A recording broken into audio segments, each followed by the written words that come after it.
बरीकी tablet पर हमारी video में खुशामदीद। आज हम उसके इस्तेमाल, मुज़िर असरात और एहतियाती तदाबीर पर बात करेंगे।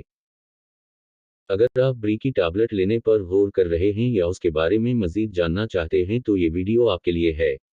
बरीकी टैबलेट क्या है? बरीकी टैबलेट दर्ज झेल एकटो अज्जा शामिल हैं। मिसोप्रोस्टल। उसका इस्तेमाल सेहत की मुख्तलिफ हालतों के इलाज के लिए किया जाता है, बशमूल पेट के अल्सर, इसकात हमल और नफली नक्सीर।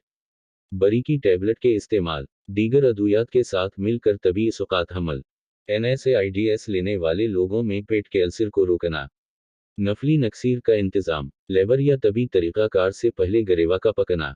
साइड इफ़ेक्ट्स मतली और पेट में दर्द, इसहाल और पानी की कमी, अंदाम नहानी से खून बहना और माहवारी के मसाइल, शरूनी दर्द और चुकर आना। एहतियाती तदाबीर और इंतबाहात। अपने डॉक्टर से मशवरा करें, ख़ास तौर पर अगर आप हामिला हैं या दूध पिला रही हैं। अपने डॉक्टर को सेहत की किसी भी हालत या अद्वियात के बारे में बताएं जो आप ले रहे हैं। तजवीज़ करदा खुराक और हदायत पर अमल करें। नतीजा रावी, ये बरीकी टैबलेट का खुलासा है। अगर आप ये दवा लेने पर गौर कर रहे हैं तो ज़ाती मशवरे के लिए अपने डॉक्टर या सेहत की देखभाल करने वाले पेशावर से मशवरा करें। देखने के लिए शुक्रिया। सेहत से मुतालिक मज़ीद मवाद के लिए लाइक और सब्सक्राइब करना न भूलें।